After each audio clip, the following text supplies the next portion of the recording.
Good morning, everyone. It is week 2 of junk journaling. It has been a busy week for me, but I thought that rather than not showing my progress, I should show some progress.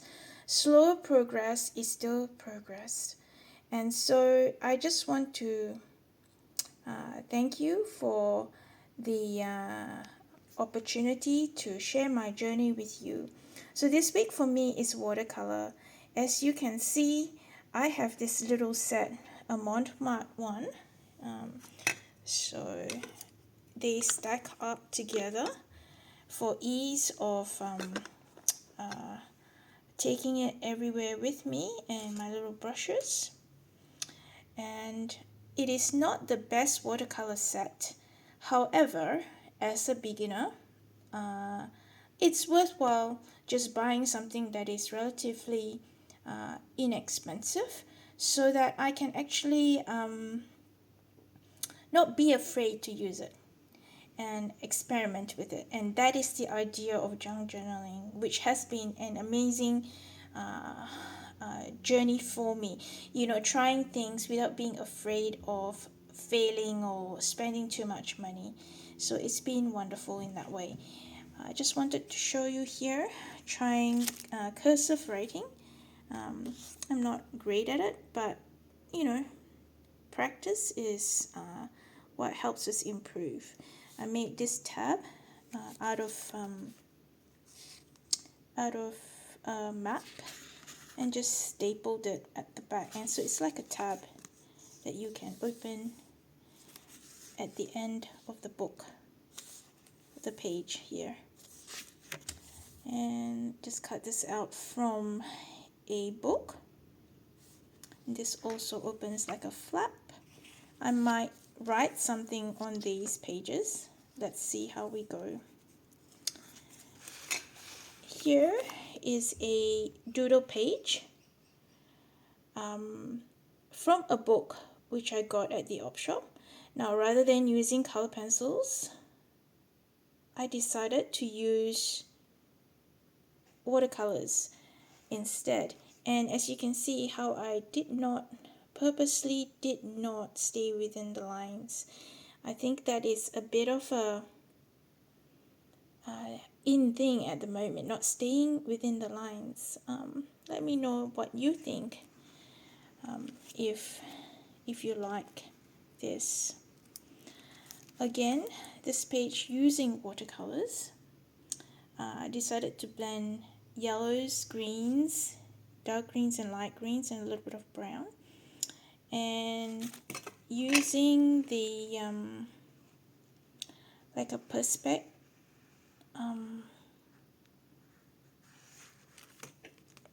cover thing over my wildflowers so that it just protects it. And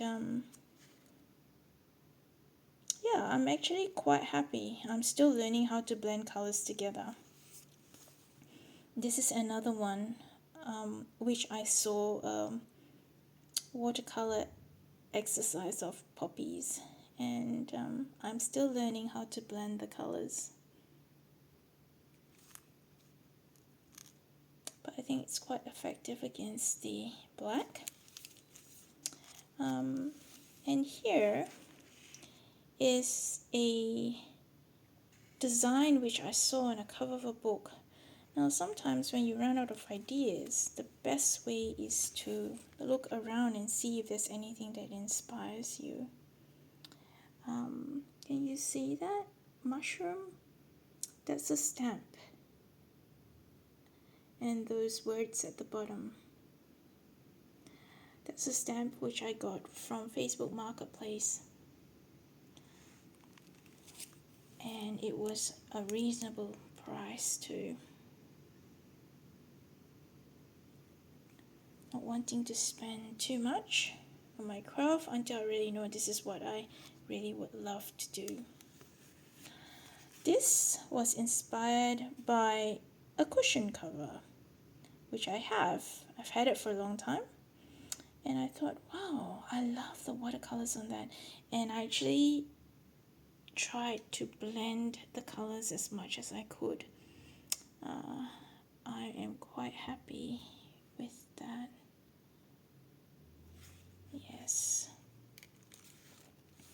And this was inspired by a bookmark of my daughter's. She did it in with textures, but I decided to do it with watercolor this time. And I wanted, so those flowers, I wanted to give an impression that they were all falling from heaven. And that's what I did. And this one here is something that I've never done before as well, which is to draw and paint on a book.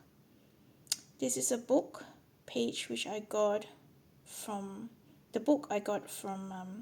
op shop, and I actually drew directly on the page itself. So I did it with pencil and then pen and then watercolor. Yeah, I'll be interested to know what you think. It was the first time doing this. I quite enjoyed the process. So that's week 2 for me.